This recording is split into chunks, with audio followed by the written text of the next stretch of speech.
Hello everyone, welcome to geology concepts. मैं हूं अजीत कुमार सिंह और आप देख रहे हैं हमारा वीकली करंट अफेयर सीरीज, जिसमें अगस्त मंथ के थर्ड वीक का करंट अफेयर्स हमने कवर किया है। इसके अंदर ये इस सीरीज़ का सेकंड वीडियो है। फर्स्ट वीडियो देखने के लिए हमारे लिंक डिस्क्रिप्शन में आपको मिल जाएंगे, वहाँ पे आप जाके हमारा फर्स्ट वीडियो देख सकते हैं। सेकेंड वीडियो के अंदर हमने 5 टॉपिक्स लिए हैं जो कि कुछ इस तरीके से हैं। फर्स्ट है मांडला डिस्ट्रिक्ट क्यों न्यूज़ में है, वो एक छोटा सा न्यूज़ है but it's important. Second is US inflation. आप हमारे पिछले वीडियो में भी हमने यूएस इन्फ्लेशन को कवर किया है, और यूएस इन्फ्लेशन एक्चुअली पूरे वर्ल्ड की इकोनॉमी को अफेक्ट करता है। That's why it becomes very important for us to cover this year. और इसके अंदर कुछ इंपॉर्टेंट टर्म्स थे जो कि एग्जाम पॉइंट ऑफ व्यू से बहुत ही ज़्यादा इंपॉर्टेंट हैं। वो वीडियो अगर आपने नहीं देखा है तो हमारा अर्लियर वीडियो जाके ज़रूर देखिए, उसका लिंक आपको डिस्क्रिप्शन में मिल जाएगा। उसके बाद पंच प्राण, ये प्रण है एक्चुअली। पंच प्राण यानी कि 5 वाउज। ये मोदी जी ने, हमारे प्राइम मिनिस्टर मोदी जी ने इंडिपेंडेंस डे को ये वाउज लिए हैं 5। Then army modernisation which is very important, VVI for this year's mains also, और प्रीलिम्स के लिए भी ये काफ़ी इंपॉर्टेंट है। और बाकी सारे एग्ज़ाम्स, अगर स्टेट एग्ज़ाम्स की बात करें तो ये क्वेश्चन, इससे तो एक क्वेश्चन ज़रूर आएगा। Then FIFA ban is again very important. ठीक है, ये state exams plus UPSC mains के लिए भी ये काफ़ी इंपॉर्टेंट है। एसए के लिए भी ये काफ़ी इंपॉर्टेंट हो सकता है। अगर स्पोर्ट्स के ऊपर कुछ लिखना है, स्पोर्ट्स के अंडर डेवलपमेंट या फिर जो रिजिडिटीज़ हैं, एडमिनिस्ट्रेटिव रिजिडिटीज़ हैं, उसके बारे में अगर लिखना हो तो FIFA ban is a very apt example. तो ठीक है, अब आगे बढ़ते हैं। हम देखते हैं फर्स्ट टॉपिक, मांडला। मांडला एक डिस्ट्रिक्ट है एमपी में, जो कि एक ट्राइबल डिस्ट्रिक्ट है। ठीक है, मध्य प्रदेश में, जो कि फंक्शनली लिटरेट हो गया है, 100% फंक्शनली लिटरेट। ठीक है, 2011 में इसकी जो लिटरेसी थी वो 68% थी, नाउ इट हैज़ बिकम 100%। तो ये एक बहुत ही इंपॉर्टेंट न्यूज़ है, और ये फर्स्ट डिस्ट्रिक्ट है इंडिया का जो कि फंक्शनली 100% फंक्शनली लिटरेट है। तो ये मांडला डिस्ट्रिक्ट एक काफ़ी इंपॉर्टेंट न्यूज़ है। सेकेंड टॉपिक है, ऑब्वियसली यूएस इन्फ्लेशन की बात हमने की है, और उसके बारे में मैंने थोड़ी सी बात आपको बता दी है कि यूएस ने पिछले कुछ टाइम में 2.25 बेसिस पॉइंट्स यानी कि 225 बेसिस पॉइंट्स यानी कि 2.25% उन्होंने जो इंटरेस्ट रेट्स हैं, जो उनके फेडरल बैंक है, उन्होंने इतने इंटरेस्ट रेट्स बढ़ा दिए टू कंटेन इन्फ्लेशन। यूएस का इन्फ्लेशन अभी लास्ट के 40 ईयर्स में सबसे ज़्यादा है, अभी का इन्फ्लेशन जो वहाँ पे चल रहा है। ठीक है, और गवर्नमेंट है वहाँ पे, जो यूएस गवर्नमेंट है यानी कि बाइडेन एडमिनिस्ट्रेशन है, उसने minimum corporate tax and tax enhancement, यानी कि जो टैक्स है, जो वो गवर्नमेंट ज़्यादा से ज़्यादा पैसा मार्केट से निकालना चाहती है क्योंकि इन्फ्लेशन काफ़ी ज़्यादा हो गया है। इससे कुछ इंपॉर्टेंट टर्म्स थे जिससे रिलेटेड, जो कि एग्जाम्स में आने के 150% चांस एक एग्जाम में तो आएंगे ही आएंगे। जो फर्स्ट इज सॉफ्ट लैंडिंग। ठीक है, इंडिया में भी ये सॉफ्ट लैंडिंग की बात अभी हो रही थी, क्योंकि गवर्नर, आरबीआई गवर्नर हमारे ये रेट्स बढ़ाने की बात कर रहे थे, और रेट्स बढ़े भी हैं। तो यहाँ पे सॉफ्ट लैंडिंग की बात चल रही थी कि कितना रेट्स बढ़ाया जाए ताकि सॉफ्ट लैंडिंग हो। तो ये क्या होते हैं आपको पता होना चाहिए। देन बॉन्ड यील्ड इन्वर्जन, तो ये एक सेकंड पॉइंट है, ये क्या होता है। और थर्ड है, थर्ड क्या था, रिवर्स करेंसी वॉर।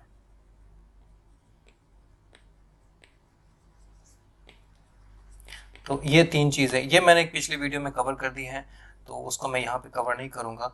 और वो चीज़ आप, I would suggest you guys to go back and see watch those that video. उसका लिंक हमने डिस्क्रिप्शन में देंगे, आप उसको ज़रूर देखें। ये चीज़ें आपको जाननी चाहिए, एग्ज़ाम्स के लिए VVI है, ये आएंगे ही आएंगे। ठीक है, नेक्स्ट इज़ इंडियाज़ पंच प्राण, जो कि नेक्स्ट 25 ईयर्स के लिए लिए गए हैं, यानी कि 1947 में जब इंडिया जब सॉरी 100 ईयर्स पूरा करेगी अपने फ्रीडम की, तो उस तब तक के लिए, यानी नेक्स्ट 25 ईयर्स के लिए, जो हमने 5 वाउज लिए हैं वो इस तरीके से हैं। तो फर्स्ट, कि इंडिया को एक डेवलप्ड कंट्री बनाना है। तो ये जैसे ही आ जाता है तो डेवलप्ड कंट्री का डेफिनेशन क्या होता है, वो भी एक इंपॉर्टेंट चीज़ हो जाती है। तो that's why I have covered that कि वो डेवलप्ड कंट्री के गोल्स क्या हैं, और वो क्या होते हैं, उसके पैरामीटर्स क्या हैं मेजरमेंट के। Then the next is erase all traces of servitude, यानी कि कॉलोनाइजेशन ख़त्म करना है, डीकॉलोनाइजेशन करना है। और next is be proud of India's legacy and heritage, यानी कि इंडिया की जो हेरिटेज है, कल्चरल हेरिटेज है, वो उसको हम वैल्यू देंगे, we'll respect that. Strength of unity, जो अभी इंडिया के अंदर जो जो जो जो फ्रिक्शंस हैं, जो कल्चरल, जो रिलीजियस, जो लिंग्विस्टिक फ्रिक्शंस हैं, उनको कम करने की बात की गई है। And duties of citizens including PM and CM, तो जो ड्यूटीज़ है, फंडामेंटल ड्यूटीज़ के अलावा भी जो ड्यूटी बात की है मोदी जी ने, तो उसकी भी बात यहाँ पे ली गई है कि 5 वाउस के अंदर ये भी एक है। अकॉर्डिंग टू पीएम, इंडिया को विश्व गुरु बनाने की बात की जा रही है। तो ये हमारे मोदी जी का मानना है, और कैबिनेट का भी मानना है, और बीजेपी का भी मानना है, यानी कि सबका ये मानना है कि इंडिया को विश्व गुरु बनाने के लिए ये सारी चीज़ें जो है, जो 5 वाउस लिए गए हैं, दे आर वेरी इंपॉर्टेंट। तो अब सबसे पहले हम देखते हैं कि डेवलप्ड कंट्री क्या होती है और उसके पैरामीटर्स क्या होते हैं और डेफिनेशन क्या होता है। ठीक है, तो ऑब्वियसली नेक्स्ट 25 ईयर्स के अंदर इंडिया को एक डेवलप कंट्री बनाना है। तो डेवलप्ड कंट्री के कुछ ये पैरामीटर्स हैं, कुछ ऐसे कैरेक्टरिस्टिक्स है कि वो इंडस्ट्रियलाइज्ड है।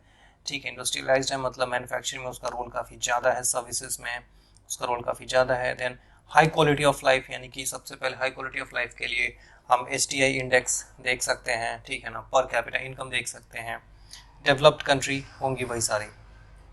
एडवांस टेक्नोलॉजिकल इंफ्रास्ट्रक्चर होनी चाहिए, जैसे कि अभी 5G में इंडिया काफ़ी पीछे है, पर और सारी कंट्रीज़ 5G में आगे निकल चुकी हैं। तो ये सारी चीज़ें एक डेवलप्ड कंट्री के पैरामीटर्स है, जिससे ये पता चलता है कि एक कंट्री डेवलप्ड है या अंडर डेवलप्ड है। ठीक है, उसके बाद ये सारी चीज़ें हैं, फाइन। उसके बाद एग्रेरियन, इंटायरली एग्रेरियन नहीं है वो चीज़ें, और जो डेवलपिंग कंट्रीज़ है वो प्रोसेस ऑफ इंडस्ट्रियलाइजेशन में ही है, और उसका इंडस्ट्रियल जो उनकी इकोनॉमी है वो क्राइम हाईली एग्रेरियन है, मतलब एग्रीकल्चर में डिपेंडेंट है। यानी कि इंडिया के अभी भी still 50%, around 50% of its work force work in agriculture field. So आप देख सकते हैं कि इंडिया कैसे इंडस्ट्रियलाइजेशन में काफ़ी पीछे है इंडिया। हमारे जो सबसे बूमिंग सेक्टर है वो सर्विसेज सेक्टर है, और मैन्युफैक्चरिंग में भी हम पीछे हैं। तो ये चीज़ें अगर चेंज हो जाए आने वाले टाइम में, नेक्स्ट 25 ईयर्स में, hope so, fingers crossed, so we can say that we will become a developed country.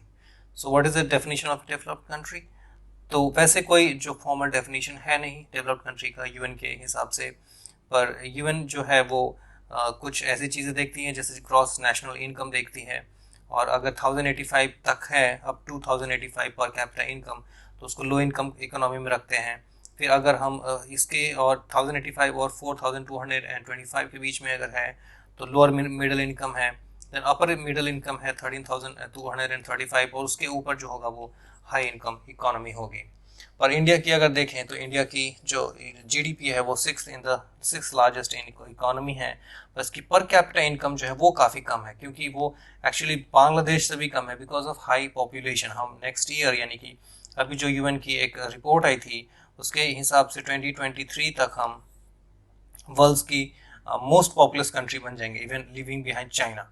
तो हम चाइना को भी पीछे कर देंगे। तो आप देख सकते हैं because of high population ratio, high population, हमारी जो पर कैपिटा इनकम है वो काफ़ी कम हो जाती है। चाइना की हम पर कैपिटा इनकम हमसे 5.5 टाइम्स है, यूके की पर कैपिटा इनकम हमसे 33 टाइम्स है। तो पर कैपिटा इनकम वाले पैरामीटर पे हम काफ़ी पीछे हैं, बट स्टिल जो ओवरऑल जीडीपी है वो हमारा 6th है, और बहुत ही जल्दी हम 3rd भी हो जाएंगे। तो और वैसे हम परचेजिंग पावर पेरिटी में हम 3rd हैं, बट ओवरऑल हम जीडीपी देखें तो उसमें हम 6th हैं। ठीक है, तो नेक्स्ट टॉपिक पे आते हैं। तो next topic this topic is very important because army is getting modernised, और इंडिया ने, यानी कि गवर्नमेंट ने आर्मी को कुछ ऐसे इसके मॉडर्नाइजेशन के लिए कुछ इक्विपमेंट्स दिए हैं जो जिससे इसके मॉडर्नाइजेशन में काफ़ी हेल्प आएगी। उसको जो सिस्टम है मॉडर्नाइजेशन, उसको F-INSAS नाम दिया गया है। ठीक है ना, F-INSAS सिस्टम, और इसके अंदर कुछ चीज़ें हैं, जैसे एक तो ये सबसे पहले गन है AK-203 असॉल्ट राइफल। ठीक है ना, ये वो गन है जो AK-203 असॉल्ट राइफल है, ये AK-47 सीरीज़ की ही गन है। ठीक है ना, और ये काफ़ी मॉडिफाइड है पहले से, काफ़ी इम्प्रूव्ड है। इसकी जो रेंज है वो 300 मीटर्स है। ठीक है ना, गैस ऑपरेटेड, मैगजीन फेड तो सारी गन होती हैं, और गैस ऑपरेटेड है। एंड सेलेक्ट फायरिंग सेलेक्ट का मतलब है आप उसको बर्स्ट या सिंगल में फायर कर सकते हैं। ये लीवर है जो अगर आप इसको मूव करेंगे ऊपर नीचे तो इसकी फायरिंग मोड चेंज होती है। ठीक है, इंसास से मुझे याद आया कि इंसास जो थी वो F-INSAS, एक्चुअली इंसास इसके पहले भी एक गन थी, लेकिन वो इंसास ये इंसास नहीं है। ये इंसास ऐसे इसको हम लिख सकते हैं इंसास। ये इंसास जो पहले हमारी आर्मी यूज़ करती थी गन, वो जो सिपाही रैंक पे जो लोग यूज़ करते थे उनको सारे मतलब जो वॉर पे बॉर्डर पे जो आर्मी यूज़ करती थी गन काफ़ी पहले, वो इंसास गन ही थी। और अभी भी मेजर जो बहुत सारे आर्मी के जो पर्सनल है जो यूज़ करते हैं वो गन इंसास ही होती है। एंड हैप्पीली और भी I am very proud of it कि मैंने इंसास से काफ़ी सारी फायरिंग की है। तो एक्चुअली मैंने एयरफोर्स में भी जॉब किया है, तो उसकी वजह से I have an experience of firing INSAS. तो इससे हमने बहुत बहुत ज़्यादा फायरिंग की है। तो आई होपफुली अगर मैं वहाँ होता तो ये भी मिल जाता हमें फायरिंग के लिए। So the next topic is, ये काफ़ी इंटरेस्टिंग है कि मल्टी मोड हैंड ग्रेनेड। अब this time we have a hand grenade जिसके अंदर दो मोड्स हैं, ठीक है ना, एक डिफेंसिव मोड है और एक ऑफेंसिव मोड है, ठीक है। तो इसमें ये क्यों बनाया गया है और इसके पीछे जो रीज़न है वो विल जस्ट एक्सप्लेन। कि दो जैसे होते हैं कि सपोज एक जो हमारी आर्मी है, सपोज हमारा पर्सनल है वो, और यहाँ पे हमारी एनिमी है, ठीक है ना, और यहाँ हमारा आर्मी पर्सनल है, ठीक है, जो हमारे सिपाही हैं। अब इनको यहाँ पे बॉम्ब फेंकना है, सपोज ये ग्रेनेड फेंकना है, तो अगर ये ग्रेनेड फेंकते हैं तो क्या होगा कि इसके जो स्प्लिंटर्स आएंगे वो इनको भी खतरा कर सकते हैं, ठीक है ना, अगर क्लोज प्रॉक्सिमिटी में आप फेंकते हैं तो उसके अंदर क्या है कि इसमें दो डिफेंसिव मोड भी है और ऑफेंसिव मोड भी है। तो जैसे अगर आप खुद ही किसी बंकर में छुपे हुए हैं और वहां से फेंकना है तो now you can have this offensive, क्योंकि इसके स्प्लिंटर्स बहुत ज़्यादा होंगे, इसके अंदर स्प्लिंटर्स बहुत ज़्यादा होंगे और ये काफ़ी हार्मफुल होगा एनिमी के लिए। लेकिन अगर आप ओपन में हैं तो आप डिफेंसिव मोड यूज़ कर सकते हैं। ये देखिए यहाँ पे ग्रुप्स हैं, तो ये जो ढक्कन है वो खुल के बाहर आ जाएगा और ये सेम ग्रेनेड जो है वो इसमें ऑफेंसिव मोड में आ जाएगा। तो इसको बस ढक्कन को आपको इसको रिमूव करना है और इसके बाद इसमें आ जाएगा और आप उसको फेंक दीजिए तो ऑफेंसिव मोड में हो जाएगा। और ये कवर के साथ फेंकते हैं तो ये डिफेंसिव मोड में होगा। इसमें सिर्फ ये ब्लास्ट होगा इस मोड में, डिफेंसिव मोड में, और इससे ज़्यादा खतरा नहीं है और ना ही एनिमी को भी ज़्यादा खतरा होगा, क्योंकि वहाँ पे उनके चीथड़े नहीं उड़ेंगे, सिर्फ वो हो सकता है बेहोश हो जाए और ऐसे स्टन हो जाए। स्टन यहाँ पे वर्ड यूज़ किया गया है कि शॉक में आ जाए, वो वहीं पे बेहोश होकर गिर जाए। तो ये दो मोड्स हैं इसके, ठीक है। द नेक्स्ट इज, यहाँ पे आप देख सकते हैं फ्यूज बॉडी, ये सब इंपॉर्टेंट नहीं है। Next is ballistic helmets and ballistic goggles. अभी क्या है, बैलिस्टिक गॉगल्स जो पहले गॉगल्स यूज करते थे उसमें क्या होता था कि सपोज आपने ग्रेनेड फेंके पर वहाँ जो धूल मिट्टी उड़ी है तो उसकी वजह से आपकी विजन, यानी हमारी नहीं जो सिपाही है जो यूज़ कर रहे हैं आर्मी पर्सनल, ये जो भी हमारे सिक्योरिटी पर्सनल है वो अगर यूज़ कर रहे हैं तो उनके विजन जो है वो थोड़ी सी ख़राब हो जाती थी। तो उसकी वजह से उससे बचने के लिए this ballistic goggle is there. Then ballistic helmets भी है कि वो स्प्लिंटर्स से बचने के लिए ये बैलिस्टिक हेलमेट्स भी हैं, ठीक है। उसके बाद इसके अंदर इसी सिस्टम के अंदर हमारे पास वो बुलेट प्रूफ जैकेट्स भी हैं, बुलेट प्रूफ वेस्ट। तो ये सारी चीज़ें इंप्रूव की जा रही हैं जो आर्मी के लिए बहुत ही इम्प्रेसिव मूव होगी गवर्नमेंट की तरफ से। नेक्स्ट है वो काफ़ी इंपॉर्टेंट कि और दूसरी कंट्रीज ऐसे सिस्टम जो यूज़ करती हैं उनका नाम क्या है। तो यूएस हैज़ लैंड वॉरियर, जो इंडिया की जो अब इंडिया ने अभी जो इंट्रोड्यूस किया है उसी के जो एनालॉगस जो यूएस में है that is called land warrior, और जो यूके में है this called FIST future integrated soldier technology. और भी 20 अदर कंट्रीज हैं जो इस तरह की चीज़ें यूज़ करती हैं, ठीक है। देन निपुण माइंस, ये भी एक एंटी पर्सनल माइन है। एक्चुअली पहले एंटी पर्सनल माइन यूज़ नहीं करते थे हम लोग, एंटी टैंक माइंस यूज़ करते थे जिसके ऊपर ज़मीन में उस माइंस को छुपा दिया और इस पर काफ़ी प्रेशर आएगा तभी फटेगा ये। तो इस पर जब टैंक्स चलते थे टैंक्स तब ये फटता था और टैंक्स डिस्ट्रॉय हो जाते थे। अभी क्या ये एंटी पर्सनल माइंस है, ठीक है ना। एंटी पर्सनल माइंस मतलब इसके अंदर सिपाही भी चढ़ेगा तो ये फट जाएगा और काफ़ी डिस्ट्रक्शन होगा। तो ये डीआरडीओ ने बनाया है फर्स्ट ऑफ ऑल। इसको सॉफ्ट टारगेट ब्लास्ट म्यूनिशन भी कहते हैं। तो दिस इज ऑल्सो इम्पॉर्टेंट। लेकिन इसी के जैसा एक एंटी पर्सनल माइन हमने इसके पिछले वीडियोस में भी कवर किया है which is called butterfly mines, और उसका हमने दिखाया भी था, वो ग्रीन कलर का वो था। तो आपको अगर याद है तो वो समझ में आ जाएगा कि PMF-1 जो कि रशिया ने यूक्रेन में यूज़ किया है, तो वो बटरफ्लाई माइंस या फिर ग्रीन पैरट्स भी कहते हैं उसको, सेम एग्जैक्टली उसी के तरह हमने बनाया है जिसको निपुण माइंस कहते हैं, ठीक है। सो उसके बाद जो नेक्स्ट थिंग जो इंडिया ने इंट्रोड्यूस की है वो है land craft assault. Actually Pangong Tso में जो अभी चाइना के साथ हमारा टसल हुआ था उसके अंदर हमने हमारे को मूवमेंट के लिए हमारे पास वहाँ कुछ ऐसा था नहीं, पर हमने ये शिप देख करके मुझे एक जेम्स बॉन्ड की मूवी याद आ रही है, डाई अनदर डे। वहाँ पे कुछ इसी तरह की शिप यूज़ की गई थी। वो थोड़ा ज़्यादा मॉडिफाइड लग रहा था, पर ये थोड़े से उसके ग्राउंड वर्जन का टाइप दिख रहा है, मतलब बेस वर्जन टाइप दिख रहा है, but still looks like that only. तो ये पैंगोंग सो लेक है, ठीक है, और वहीं पे ये शिप इंट्रोड्यूस की गई है जो कि लैंड क्राफ्ट असॉल्ट इसका नाम दिया गया है, और ये स्पेशली वहीं पे है, बट ऑलरेडी नेवी में ये पहले से यूज़ की जा रही है, ठीक है। सो the next topic is FIFA ban on India. ये तो काफ़ी इंपॉर्टेंट है क्योंकि फीफा ने एक्चुअली इंडिया को बैन कर दिया है। Indian all India football federation जो है इंडिया की, AIFF, इसको इंडिया को बैन कर दिया है फीफा ने। तो सबसे पहले हम समझते हैं इसका रीज़न क्या है। रीज़न था कि फीफा ने जो रीज़न दिया वो ये है कि इंडिया से थर्ड पार्टी इंटरफेरेंस काफ़ी ज़्यादा है, means third party interference. Now this third party word is very important because according to FIFA the third party is no one but nothing but Supreme Court, our Supreme Court, right? उनके हिसाब से supreme court जो है third party है, उसका intervention काफ़ी ज़्यादा हो गया है। तो दैट्स वाई फीफा ने हमारे इसको AIFF को बैन कर दिया फर्दर पार्टिसिपेशन से। इसका नुकसान ये होगा कि अंडर 17 वुमेंस वर्ल्ड कप जो 2022 के अक्टूबर 11 और 30 के बीच में होने वाली थी, वो अब नहीं हो पाएगी अगर ये बैन नहीं हटता है तो, ठीक है। तो अब सबसे पहले देखते हैं कि what is FIFA. FIFA is a non profit organisation, और ये ऑल इंडिया इंटरनेशनल लेवल पे फुटबॉल ऑर्गेनाइज करवाती है। 211 मेंबर नेशंस हैं इसके। हेडक्वार्टर इसका ज्यूरिक में है और ये 1904 में स्टैब्लिश किया गया था। ये सारी चीज़ें हैं फीफा के बारे में, ठीक है ना। और ये ओलंपिक कमेटी का भी मेंबर है, तो ये सारी चीज़ें इसके बारे में। नेक्स्ट हम देखते हैं कि AIFF क्या है, यानी कि ऑल इंडिया फुटबॉल फेडरेशन क्या है। तो ये एक ऑर्गेनाइजेशन है जो इंडिया के अंदर फुटबॉल ऑर्गेनाइज करवाती है, ठीक है। तो ये इंडिया की बॉडी है और ये इसका एस्टेब्लिशमेंट जो 1937 यानी कि आज़ादी के पहले, before independence this got established. तो इसका एफिलिएशन इसको मिला है 1948 में। जो फीफा का एफिलिएशन इसको 1948 यानी कि आफ्टर इंडिपेंडेंस मिला है। इसका एक ऑफिस द्वारका में है, न्यू दिल्ली में, ठीक है। अब ये बैन क्यों किया है फीफा ने इसको, तो first thing I have just told you कि इसके जो एक तो इसका अगर हम पॉलिटिकल एंगल देखें तो मिस्टर प्रफुल्ल पटेल जो है वो इसके चार बार इसके प्रेसिडेंट रह चुके हैं, ठीक है ना, और AIFF के, जो कि जो मैक्सिमम नंबर ऑफ टर्म्स है जितने बार कोई एक ही बंदा फीफा का प्रेसिडेंट रह सकता है। पर जब इनको रिज़ाइन करने की बारी आई तो इन्होंने रिज़ाइन करने से मना कर दिया। रीज़न उन्होंने दिया कि कोविड था और पेंडेमिक और ये सब कुछ बोल के इन्होंने रिज़ाइन करने से मना कर दिया।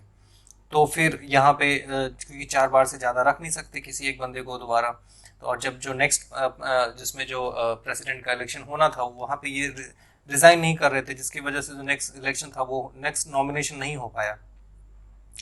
तो उसकी वजह से सुप्रीम कोर्ट ने इंटरवीन किया इसके अंदर और कमिटी ऑफ एडमिनिस्ट्रेटर्स इन्होंने अपॉइंट की टू रन द AIFF। तो यही एक कॉज ऑफ कंसर्न है फीफा के लिए, क्योंकि उन्होंने कहा कि ये थर्ड पार्टी इंटरफेरेंस, कोई भी पॉलिटिकल और लीगल इंटरफेरेंस नहीं होना चाहिए इस बॉडी के अंदर, ठीक है, जिसकी वजह से इन्होंने बैन कर दिया है इसको। तो इसका जो एक रीज़न वो हो सकता है कि मिस्टर प्रफुल्ल पटेल, ठीक है, उनकी जो इंटरफेरेंस थी क्योंकि वो रिज़ाइन नहीं कर रहे थे।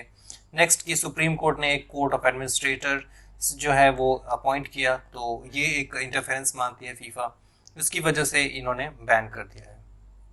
अब इंडिया क्या कर सकता है इसके लिए, बैन को रिमूव करने के लिए? तो फर्स्ट ऑफ ऑल ये कर सकता है ये कोर्ट कमिटी ऑफ एडमिनिस्ट्रेटर्स है उसको ये बिल्कुल ही नल एंड वॉइड कर दिया। उन्होंने जो भी डिसीजंस लिए हैं उसको इमीडिएट इफेक्ट के साथ उसको नल एंड वॉइड कर दे, नया नॉमिनेट करे प्रेसिडेंट, और उसके बाद जो फीफा के मेंबरशिप हमें मिल जाएगी। तो हमारे जो प्लेयर्स हैं एक्चुअली जो इसके लिए पार्टिसिपेट करने वाले थे उन्होंने जो बहुत सारी मेहनत करी है, उनकी फ्यूचर है इस पर डिपेंडेंट, तो उनके फ्यूचर के साथ हमें खिलवाड़ नहीं करना चाहिए। और government must really appoint a new president and make the null and void all the decisions taken by committee of administrators. तो इस तरीके से ये एपिसोड तो खत्म होता है, पर we have questions for you guys. तो उसके अंदर हमने क्वेश्चन लिए हैं जो आई थिंक एक ही क्वेश्चन है इस वीडियो के लिए, इस सेक्शन के लिए। तो यहाँ पे रामसर साइट्स काफ़ी न्यूज़ में रही हैं और नाउ वी नो कि हमारे पास टोटल 75 रामसर साइट्स हो गई हैं, ठीक है, 75 years of independence and 75 Ramsar sites, such A coincidence. तो ये है हमारे पास, बट यहाँ पे आपको ये बताना है कि इन चारों में से किसके पास सबसे ज़्यादा है, ठीक है, और किसके पास सबसे कम है। डिक्रीजिंग ऑर्डर में आपको इनको अरेंज करना है। तमिलनाडु, गुजरात, जम्मू एंड कश्मीर एंड असम, ये चार ऑप्शंस मैंने दिए हैं यहाँ पे। I want you guys to answer this question in the comment section. वहाँ पे आप कमेंट कीजिए, इसका जो सही आंसर होगा वो मैं पिन कर दूंगा वहाँ पे कमेंट सेक्शन में, so that you can easily see कि कौन सा सही है और कौन सा गलत है। तो इस तरीके से हमारा ये एपिसोड खत्म होता है। सी इन द नेक्स्ट एपिसोड। अगर आपने हमारा पिछला एपिसोड नहीं देखा है तो वो प्लीज़ हमारे जो डिस्क्रिप्शन में उसमें उसका लिंक है, आप जाके उसको देखें। And see you guys in the next video. Thank you, thanks for watching.